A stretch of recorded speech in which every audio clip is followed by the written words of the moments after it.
2 Samuel 20 ayat yang pertama sampai 26, demikian firman Tuhan. Kebetulan ada di sana seorang dursila bernama Seba bin Bikri, orang Benyamin. Ia meniup sangkakala serta berkata, "Kita tidak memperoleh bagian daripada Daud. Kita tidak memperoleh warisan dari anak Isai itu. Masing-masing ke kemahnya. Hai orang Israel." Lalu semua orang Israel itu meninggalkan Daud dan mengikuti Seba bin Bikri. Sedangkan orang-orang Yehuda tetap berpaut kepada raja mereka, mengikutinya dari sungai Yordan sampai Yerusalem. Sampailah Daud ke istananya di Yerusalem, lalu raja mengambil ke-10 gundik yang ditinggalkannya untuk menunggu istana. Kemudian dimasukkannya mereka dalam sebuah rumah di bawah penjagaan. Ia memelihara mereka, tetapi tidak menghampirinya. Mereka tetap terasing seperti janda sampai hari mati mereka. Berkatalah raja kepada Amasa, "Kerahkanlah bagiku orang-orang Yehuda dalam 3 hari. Kemudian menghadaplah lagi kemari." Lalu pergilah Amasa mengerahkan orang Yehuda, tetapi ia menunda-nunda tugas itu sampai melewati waktu yang ditetapkan raja baginya. Lalu berkatalah Daud kepada Abisai, "Sekarang Seba bin Bikri lebih berbahaya bagi kita daripada Absalom. Jadi engkau bawalah orang-orang tuanmu ini dan kejarlah dia, supaya jangan ia mencapai kota yang berkubu. Dan dengan demikian ia luput daripada kita." Lalu Yoab orang Kreti dan orang Pleti dan semua pahlawan keluar menyusul dia. Mereka keluar dari Yerusalem untuk mengejar Seba bin Bikri. Ketika mereka sampai ke batu besar yang di Gibeon, maka Amasa sudah tiba di sana lebih dahulu daripada mereka. Adapun Yoab mengenakan pakaian perang, dan di luarnya ada ikat pinggang dengan pedang bersarung terpaut pada pinggangnya. Ketika ia tampil ke muka, terjatuhlah pedang itu. Berkatalah Yoab kepada Amasa, "Engkau baik-baik, saudaraku?"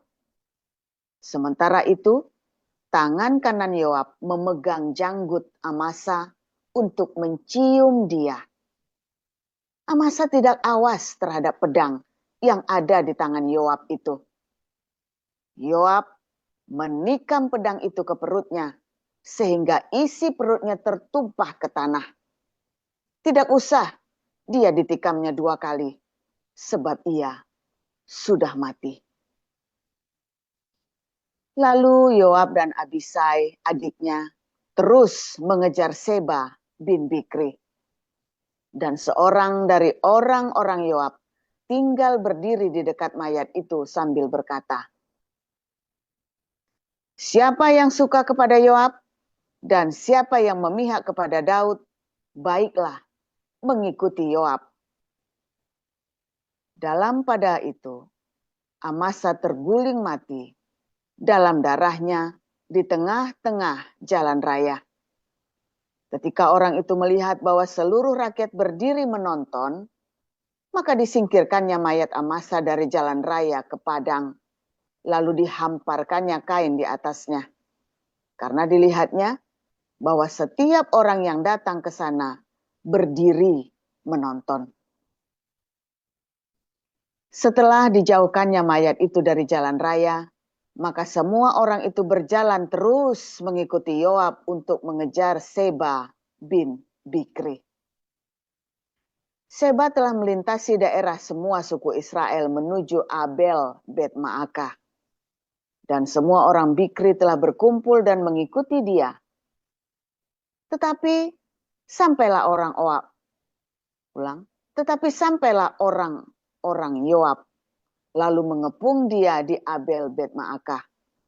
Mereka menimbun tanah menjadi tembok terhadap kota ini, dan tembok ini merapat sampai ke tembok luar, sedang seluruh rakyat yang bersama-sama dengan Yoab menggali tembok kota itu dan untuk meruntuhkannya.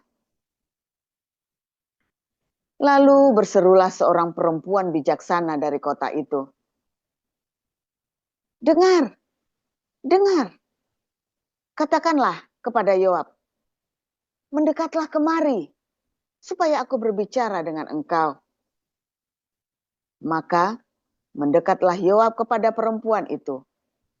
Bertanyalah perempuan itu. Engkaukah Yoab? Jawabnya, benar. Lalu berkatalah perempuan itu kepadanya, dengarkanlah perkataan hambamu ini. Jawabnya, baik. Kemudian berkatalah perempuan itu, dahulu biasa orang berkata begini, baiklah orang minta petunjuk di Abel dan di Dan. Apakah sudah dihapuskan? Apa yang telah ditetapkan oleh orang-orang yang setia di Israel? Tetapi engkau ini berikhtiar membinasakan suatu kota, apalagi suatu kota induk di Israel. Mengapa engkau hendak menelan habis milik pusaka Tuhan? Lalu Yoab menjawab, jauhlah, jauhlah daripadaku untuk menelan dan memusnahkan. Bukanlah begitu halnya. Tetapi seorang dari pegunungan Efraim yang bernama Seba bin Bikri telah menggerakkan tangannya melawan Raja Daud. Serahkanlah dia seorang diri, maka aku akan undur dari kota ini. Lalu berkatalah perempuan itu kepada Yoab, baik, kepalanya akan dilemparkan kepadamu dari belakang tembok ini. Kemudian masuklah pula perempuan itu dan berbicara kepada seluruh rakyat dengan bijaksana. Sesudah itu mereka memenggal kepala Seba bin Bikri dan melemparkannya kepada Yoab. Yoab meniup sangkakala, lalu berserak-seraklah mereka meninggalkan kota itu, masing-masing ke tempatnya. Maka pulanglah Yoab ke Yerusalem kepada raja. Yoab menjadi kepala atas segenap tentara Israel, dan Benaya bin Yoyada menjadi kepala atas orang Kreti dan orang Pleti. Adoram menjadi kepala orang Rodi, dan Yosafat bin Ahilud menjadi bendahara negara. Zadok dan Abiatar menjadi imam. Juga Ira, orang Yair itu, menjadi imam pada Daud. Dengan Galatia 2, 1-21. Kemudian setelah lewat 14 tahun, aku pergi pula ke Yerusalem dengan Barnabas dan Titus pun kubawa juga. Aku pergi berdasarkan suatu pernyataan, dan kepada mereka aku bentangkan Injil yang kuberitakan di antara bangsa-bangsa bukan Yahudi, dalam percakapan tersendiri kepada mereka yang terpandang, supaya jangan dengan percuma aku berusaha atau telah berusaha. Tetapi kendati pun Titus yang bersama-sama dengan aku adalah seorang Yunani, namun ia tidak dipaksa untuk menyunatkan dirinya. Memang ada desakan dari saudara-saudara palsu yang menyusup masuk, yaitu mereka yang menyelundup ke dalam untuk menghadang kebebasan kita yang kita miliki di dalam Kristus Yesus, supaya dengan jalan itu mereka dapat memperhamakan kita. Tetapi sesaat pun kami tidak mau mundur dan tunduk kepada mereka, agar kebenaran Injil dapat tinggal tetap pada kami. Dan mengenai mereka yang dianggap terpandang itu, bagaimana kedudukan mereka dahulu, itu tidak penting bagiku, sebab Allah tidak memandang muka.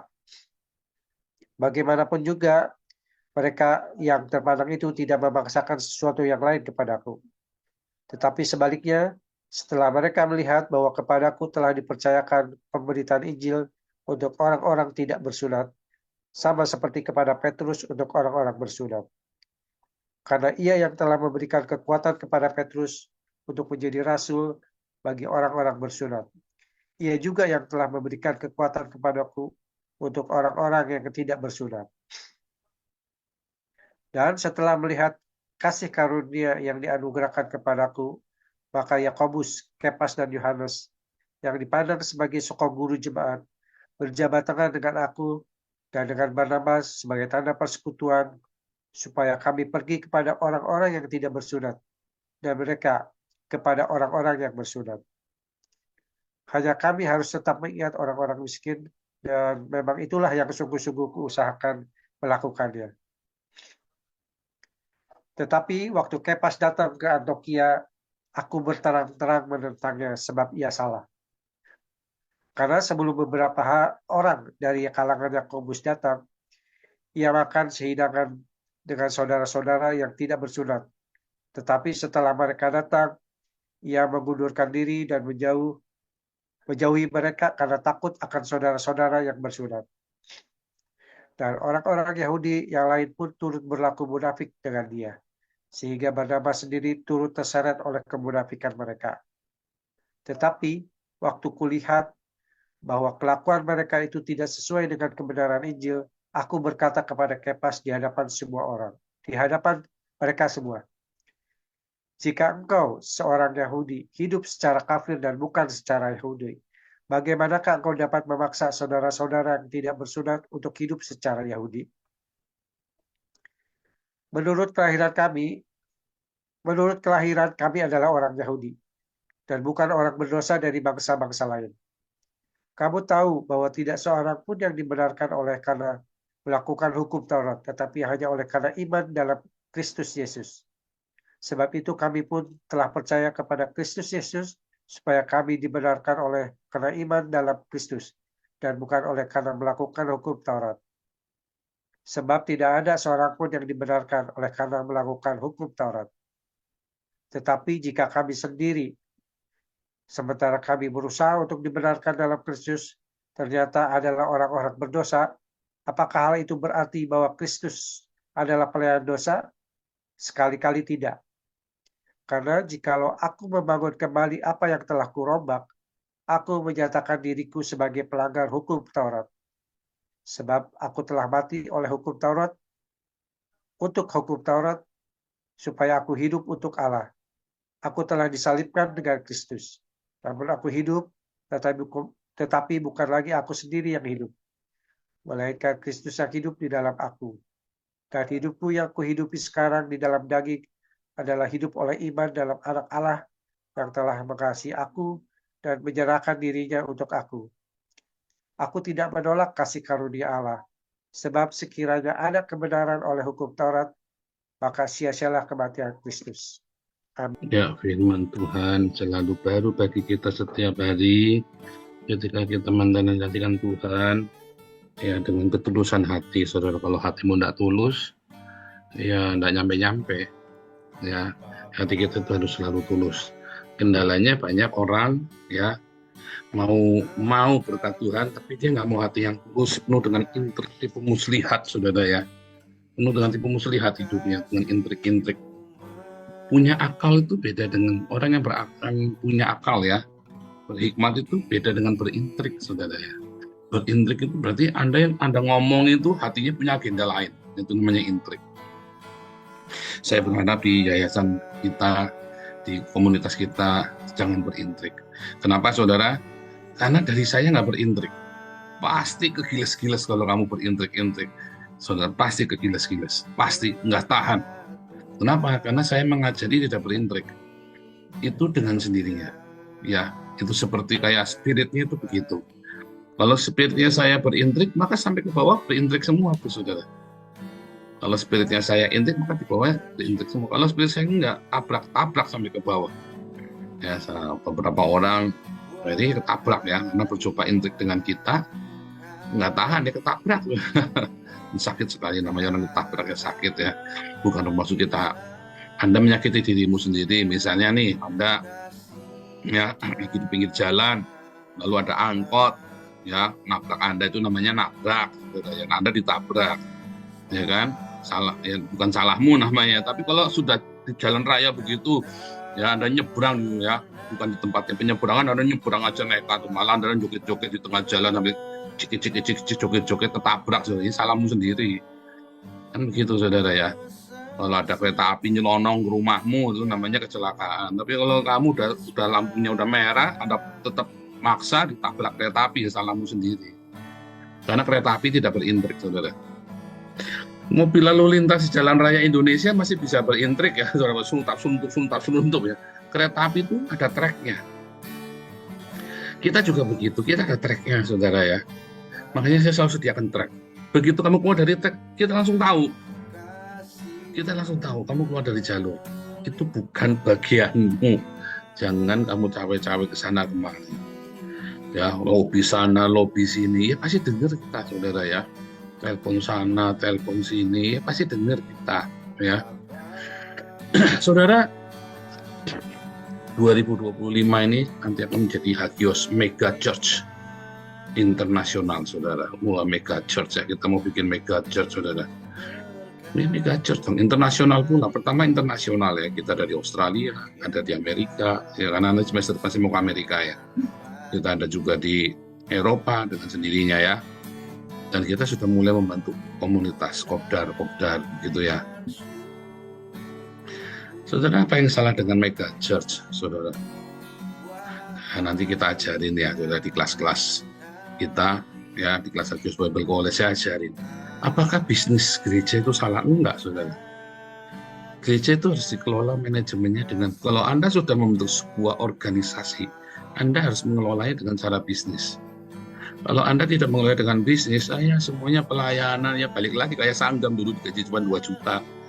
Kerjanya dari jam 7 pagi, berangkatnya dari rumah, sampai jam 11 malam, jam 12 malam, saudara. Kasih cuma 2 juta. Kan pelayanan, gundurmu peang, saudara, pelayanan. Kerja dari jam 7 pagi, ya jam kantornya jam 9 ya. Nanti kantornya jam 9 lah, jam 11 malam baru pulang dikasih 2 juta sebulan. Ya biar pelayanan ya jangan kasih 2 juta, saudara, kasihan. Ya enggak tahan, saudara ya. Tetapi juga karena ini adalah profesional. Kalau kamu terima gaji, kamu enggak kerja, harusnya kamu malu. Kamu terima uang gitu ya. Tapi kamu enggak kerja, harusnya kamu malu. Ya.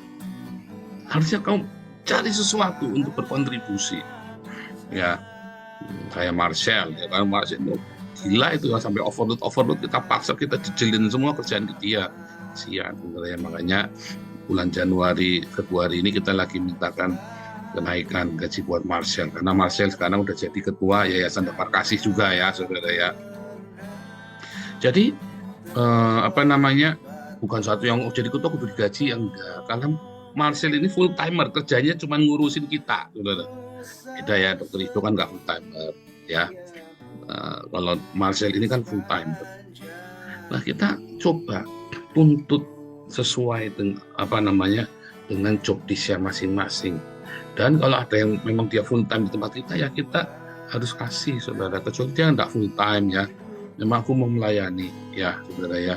Dan kamu berlebihan, ya. Ngapain juga dikasih, ngapain juga minta, ya kan.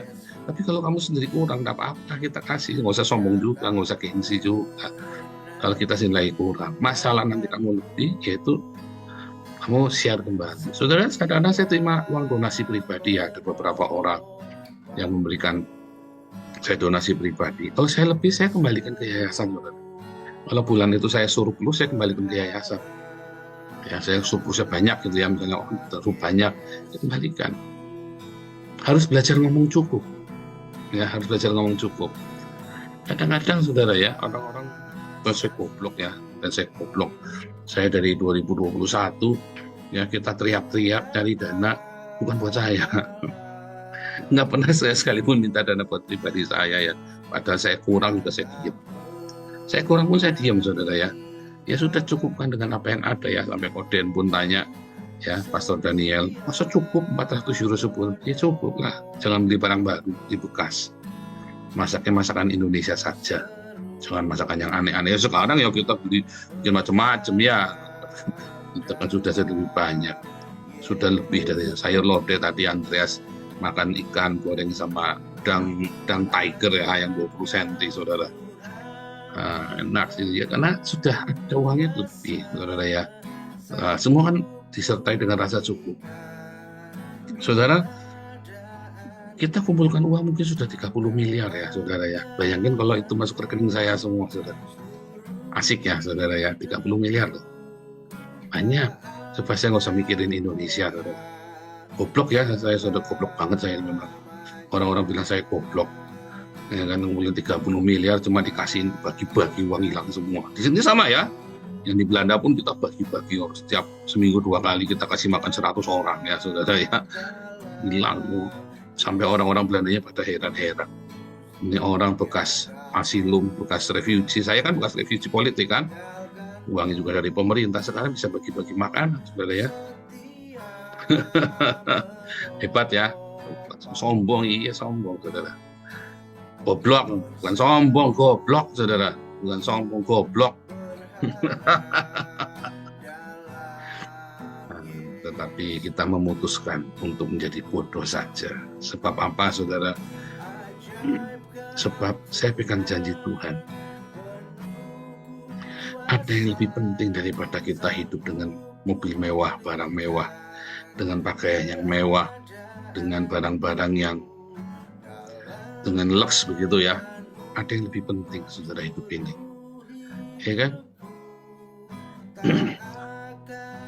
Kalau kita tengok ke belakang ya, dari tahun 2021 mulai kita ya, 2021 kita mulai bulan apa tuh, Maret atau April itu ya, kita mulai itu ya, mulai kenceng ya. 2021 Januari kan kita udah mulai pagi itu kan, 2021, 22, 23, 24, 4 tahun kita nih ya, persis Januari besok itu 4 tahun kita saudara ya. Ya, yang ya 4 tahun ya, paling Bun baginya Januari itu ya. Bun baginya 1 Januari habis tahun baru 2020. Nah, terus kita mulai ya, saudara ya, Maretnya itu Yayasan Damaris ya. Dulu Pak siapa? Yang mulai Pak Andi Sunaryo, Pak Charles. Saudara, kita kumpulkan ya, yang buat Apollonis Darmawan ya, 300 juta lebih, hampir 400 ya. Kita kumpulkan lagi buat Yusuf Manukulu, buat siapa ratusan juta. Ini kan pakai sendiri ya, saudara ya. Pakai sendiri itu lebih enak. Pakai sendiri lebih enak. Ya, untuk saya pribadi, yaitu donaturnya hanya 1-2 orang saja, saudara ya, 1-2 orang gantian. Kalau lebih saya kasihkan. Sudah, itu adalah sebuah keputusan ya, saudara ya. Itu keputusan. Bahkan kita mau minta dana buat di Eropa saja, yang kita kumpulin ya, yuk. Saya coba kemarin teriak ya, saudara. Bulan pertama kan kita pakai rekening Hagios Internasional yang di Belanda sama pakai rekening BNI saya, saudara ya. Bulan pertama kita kumpulkan itu bisa 100, pokoknya 1 atau 2 bulan ya, kita kumpulkan itu ya. Kita 100-150 juta loh, saudara. Teriak itu bisa 100-150 juta yang masuk ke rekening Hagios itu ya, atau masuk ke ini ya. Ajaib ya, saudara ya. Nah, tetapi akhirnya kita bilang enggak, ini harus dikembalikan pakai rekening yayasan supaya semuanya jelas sirkulasinya. Mengapa? Ya, karena ini pekerjaan Tuhan, bukan milik pribadi. Ya, saudara ya. Ini pekerjaan Tuhan, bukan milik pribadi. Goblok, ya goblok, enggak apa-apa. Goblok ya, saudara ya. Goblok, tetapi kalau kamu ingin panjang, kalau kamu ingin membuat pelayanan yang besar, ya membuat pelayanan banyak, membesar itu bukan besar kita mau bersombong-sombong, bukan. Kalau mau bersombong-sombong nggak perlu begitu, saudara. Ada cara lain. Kalau kamu ingin langgeng pelayanan lebih panjang, ya, nafasmu bisa panjang pelayanannya, ya, juga kamu makin besar orang percaya. Ya, untuk bisa nafasnya panjang kan harus selalu ada donasi. Untuk bisa selalu ada donasi, kamu harus terbuka dengan masyarakat. Semua YouTuber sudah pada rontok semua, sudah cari donasi, semua sudah pada rontok semua yang cari donasi. Kita yang masih eksis sampai hari ini, betul. Semua orang bikin pelayanan apa aja udah hancur semua, udah bubar semua. Kita masih eksis sampai hari ini, malah tambah gede. Kenapa? Rahasianya cuma satu, saudara. Kita terbuka. Ya, dan jangan pernah merasa kemilikan itu punya aku. Kita buka, open ya. Laporan keuangan yang jelas. Bahkan dana yang dikirim ke Eropa pun kita buat laporan keuangannya loh. Walaupun saya tidak suka dengan dia, anak saya lagi kerjain. Kemudian saya bikin katanya salah. Nah saya bikin ulang jadinya ya. Bikin salah itu maksudnya nggak lengkap, nggak detail. Saya general saja dikumpulin. Mungkin kalau masuk uang keluaran gampang. Anda boleh. Karena nanti ini uang apa, uang dari mana nggak jelas. Jadi anak saya lagi bikin ulang ya saudara ya.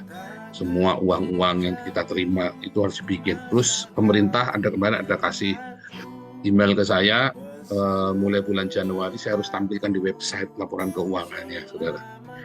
Ya kan? Memang harus di sini wajib ya, kayak Damaris kan, Damar Kasih, semua laporan keuangan itu di website, saudara. Kita juga sama di sini ya, ada email diwajibkan untuk, malah dapat surat malah ya.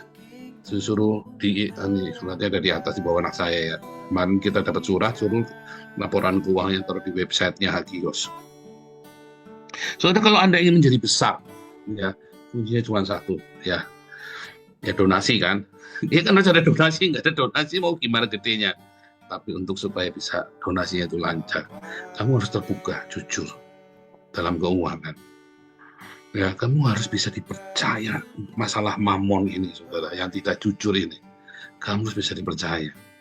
Saudara, apakah saya mengejar donasi ini, saudara? Buat saya pribadi, ya buat apa? Anak saya dua-duanya sekolah Belanda. Ya kan? Yang jelas anak saya lebih keren daripada anaknya Bu Elia. Mungkin duitnya banyak Bu Elia, tapi anaknya saya lebih keren pokoknya, karena sekolahnya di Belanda. Anaknya Bu Elia sekolahnya di Surabaya. Oke, saya lebih keren. Mungkin uangnya lebih banyak ini ya, dari anak. Mungkin uangnya lebih banyak Pak Enardo, ya. Tapi pokoknya anak saya lebih keren karena sekolahnya di Belanda. Biar gak punya duit juga. Harus cukup, saudara. Itu sudah anugerah buat saya. Saya mesti mau kurang apa lagi, saudara? Kita pakai mobil tua saja, ya mokok dikit. Yang penting begitu kita direparasi ya, ya. Yang penting bisa direparasi ya kan. Mobil itu yang namanya mobil capek 2009 ya harus direparasi. Masa mobil nggak pernah reparasi, saudara? Mobil mau bandel sekali ya. Ya tetap cukup hidup sederhana, menikmati, saudara ya. Yang penting kan punya mobil, daripada saya suruh ngontel dari Den Haag ke rumah saya 180 kilo suruh naik sepeda. Saya sudah untung naik mobil, ya kan? Untung naik mobil ya. Dulu anak saya 17 kilo PP ya sekolah ya, naik sepeda, belum punya tiket buat kereta, belum dapat subsidi kan. Nah sepeda dia tiap hari, saudara, Senin sampai Jumat 17 kilo PP 35 kilo. Tapi kita menikmati dengan semangat ya, saudara ya. Saudara, kalau kita mau jadi besar, kita semua harus terbuka dengan keuangan, transparan semua yayasan itu, saudara. Maka kita jadi besar.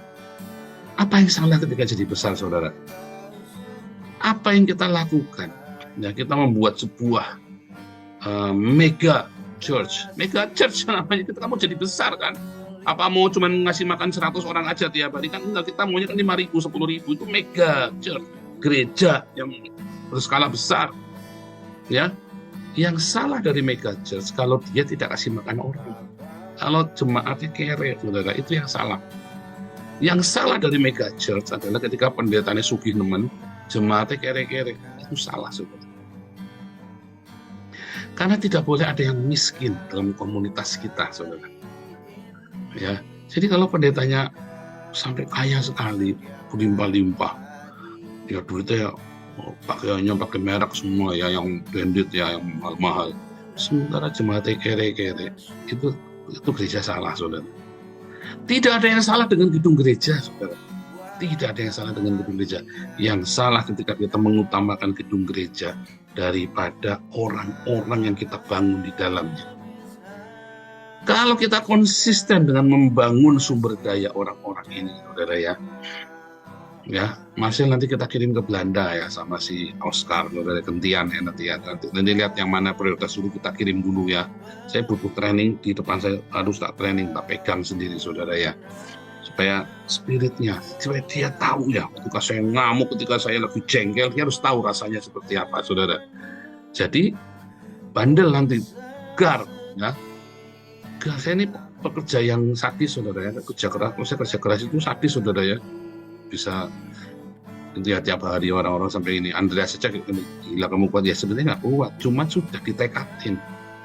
Saya nyetir sehari 4 jam, saudara, setir mobil ya. Sehari 4 jam, 180 kilo kali 2, 360 kilometer sehari, saudara. Ditekadin, kita mau rawat komunitas ini. Kita bikin komunitas di Den Haag, sama ngasih makan judulnya. Tapi kita butuh tempat, tempatnya itu mahal. Sebab kalau nggak ada tempat, orang itu kita nggak bisa kasih makan di pinggir jalan terus, saudara. Apalagi musim dingin, apalagi kalau kita bikin acara, tetap jatuhnya lebih murah kalau kita punya tempat sendiri. Sebab kalau kamu punya tempat sendiri, kita kemarin ada meleset ya, kita punya dapur semua, jatuhnya lebih mahal, saudara. Ya kan? Karena kita punya tempat sendiri, kita punya dapur sendiri. Kita bisa makan, masak 108 kali sebulan, ya, hanya dengan biaya yang lebih murah daripada Damaris Indonesia. Serius, kita kasih makan 100 orang, Bu Marjuni lihat sendiri itu ya, lebih murah daripada Damaris Indonesia kasih makan tuh 100 orang. Kenapa? Karena dapurnya kita gede dan kita nggak bayar ininya, semua relatif lebih murah, ya kan? Relatif lebih murah kita, saudara. Ya, tapi begitu kita keluarkan ongkos sewa gerejanya ya mahal sekali, jadi mahal ya. Tapi sebetulnya tetap itu relatif lebih murah, ya, karena kita bikinnya 8 kali sebulan, saudara. Ya, itulah gunanya tempat yang kita sewa itu, saudara. Nah, di Australia saya mau bikin, ya, saya mau kasih visi dan misi buat tugas buat Bro Welly, Bu Santi, dan Pak David serta Pak Edi Tang. 4 ya. Sekarang timnya 4 apa berapa tuh Australia tuh, tim intinya tuh? 4 kalau nggak salah ya. 4 ya. 4.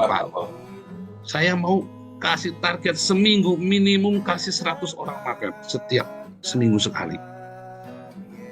Cari yang sederhana dulu, nyoba. Kalau nggak bisa 100, nyoba dulu 50, Pak David. Nyoba dulu 50. Kan kalian sudah berempat kumpul di situ tuh. Kan saya nggak tahu bisa masak di dapur apa enggak, dapurnya sendiri ya. Nyoba dulu 50, jangan banyak-banyak. Masakan Indonesia kan gampang, cepat, murah, meriah.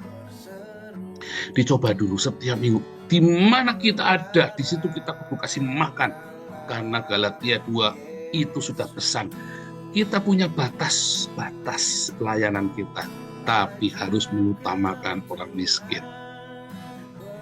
Harus cari tempatnya.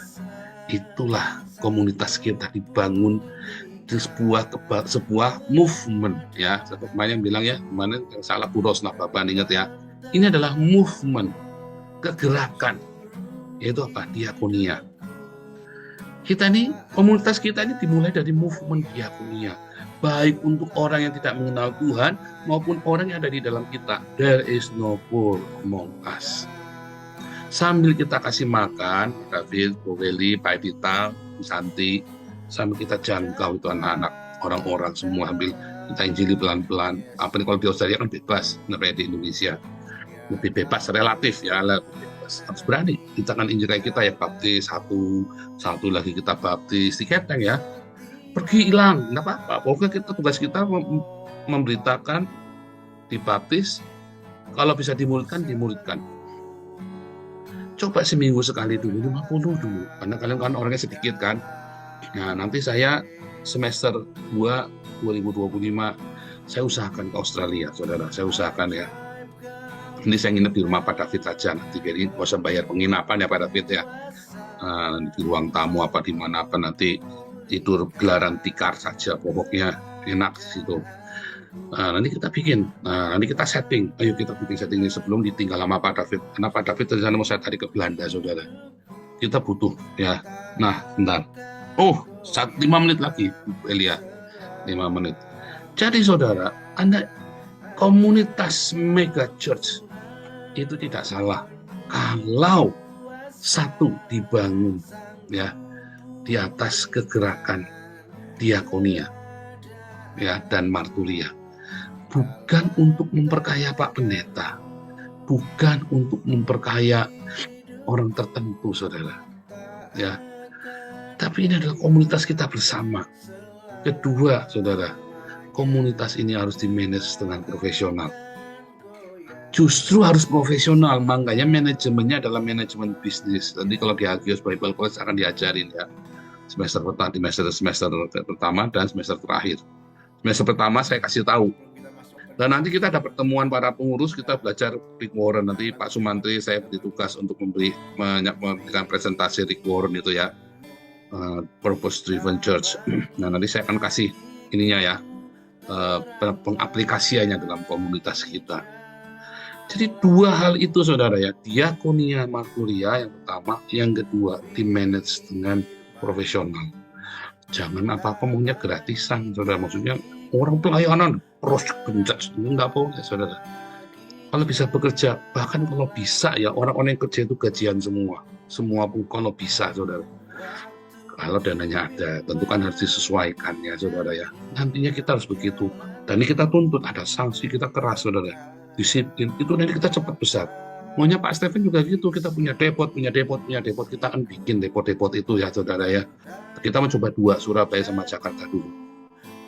Depot itu nanti bisa pakai buat kopdarnya kita juga ya. Jadi tidak ada yang salah dengan mega church. Yang salah adalah ketika memperkaya satu orang sementara yang lainnya kere saudara. Itu yang salah. Duitnya numpuk banyak sementara jemaatnya kere-kere saudara. Ya kebetulan gerejonya investasi ya, bikin megah-megah, mewah-mewah, mobilnya mewah semua, jemaatnya kere. Itu salah saudara. Itulah yang salah ya. Dan yang kedua, kalau di manage dengan amburadul, tidak profesional. Ya, Tuhan Yesus memberkati.